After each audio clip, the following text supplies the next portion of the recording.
In this short bonus video, I'm just going to show you how to bind your own book. It might not be your thing because it's a bit time consuming and you might just rather put them in a box file or a lever arch file or find a different way of doing it.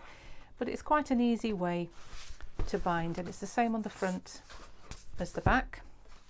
And the beauty of it is if you have more pages to add, you can just undo it, which is what I'm going to do now, and then show you again how to actually go through the whole process. So to undo it, you literally just do that.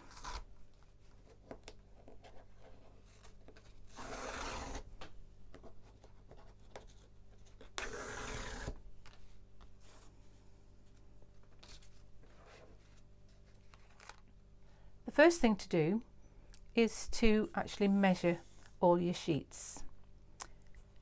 You need to think about where you're going to punch a hole. So what I did was I've done it more in inches, in half-inch increments.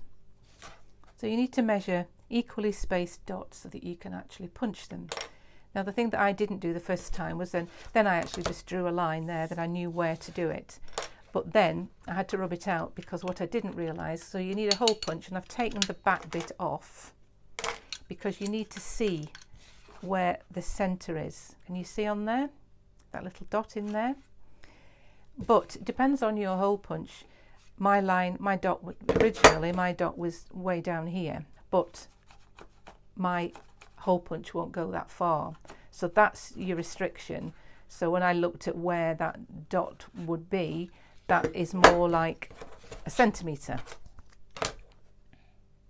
Yeah, so it's a centimetre. So my hole punch will only allow you to punch a centimetre in from the edge, if that makes sense.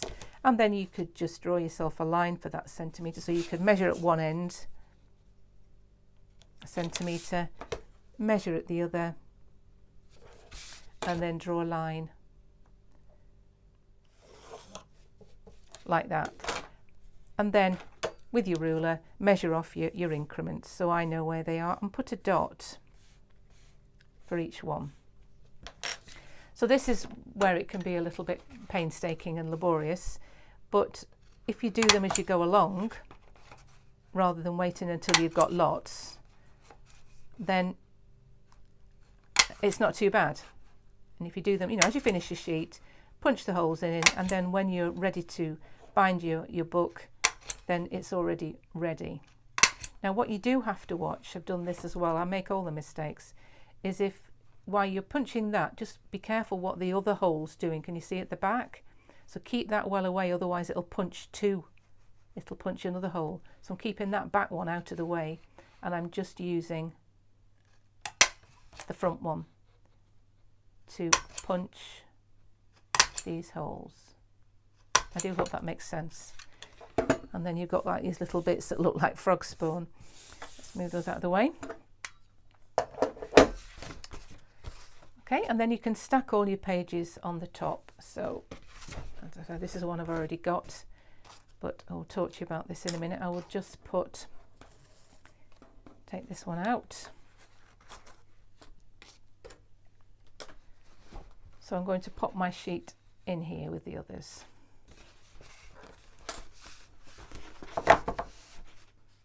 Now you need some string or ribbon or something like that.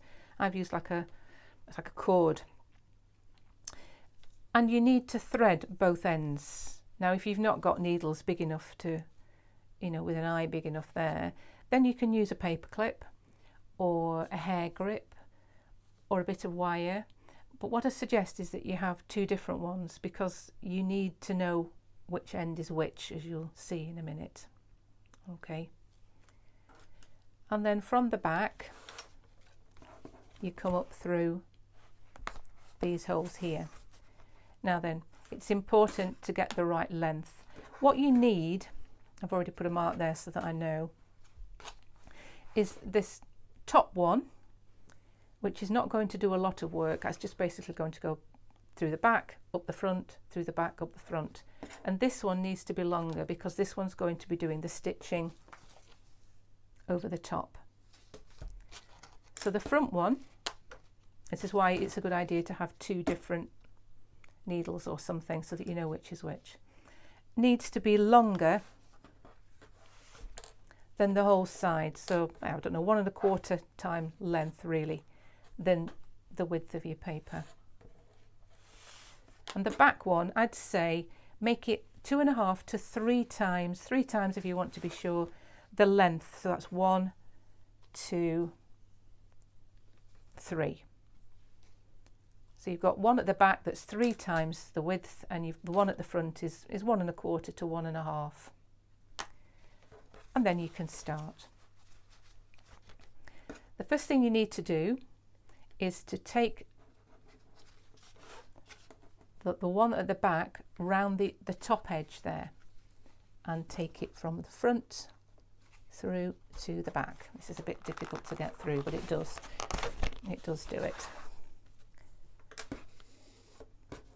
Careful, don't move your, make sure I've still got my right length there.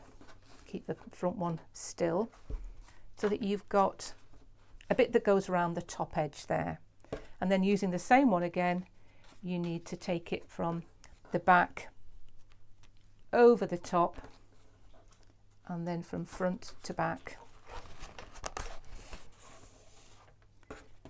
like that, so that now it creates a stitch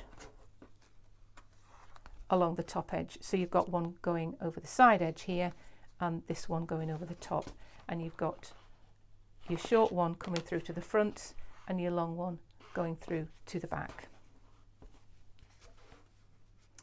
Then this is the one that literally just goes through from front to back and so on. So that one can go through to the back and then just leave it there.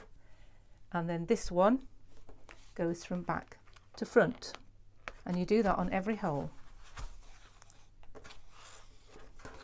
So you've got that again.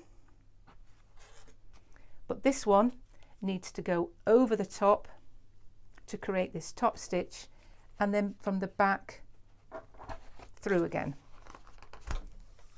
So you can see that this is the one that's creating this top edge. And the one at the back comes back through the front and doesn't do anything else. And then the longer one goes from front to back. So you're back with that again. You'll always end up with that situation. And then it's the longer thread that goes over the top and then through from front to back. And you can see how it's beginning to happen. Then your one at the front goes through and the one at the back comes through. So they cross over one another on every stitch until you get that again. And then the long one goes over the top, through the back,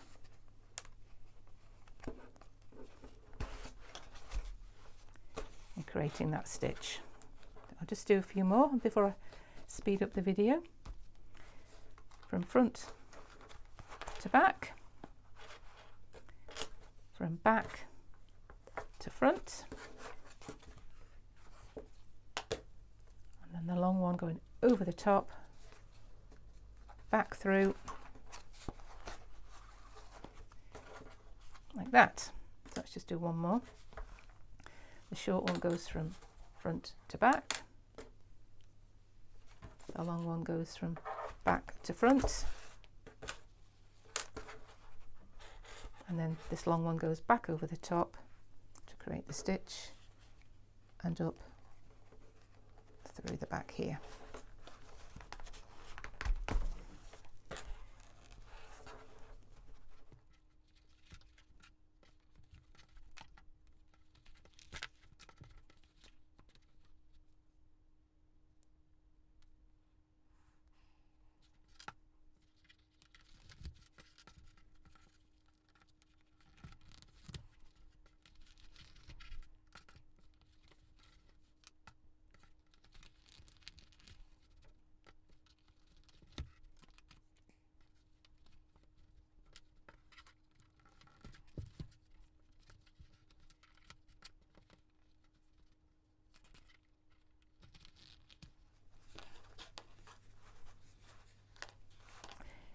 And then when you get to the end one, so you're back to that where one's at the front and one's at the back, that is a little bit short, so it is definitely 1.5 times for the front one and 3 times for the back one.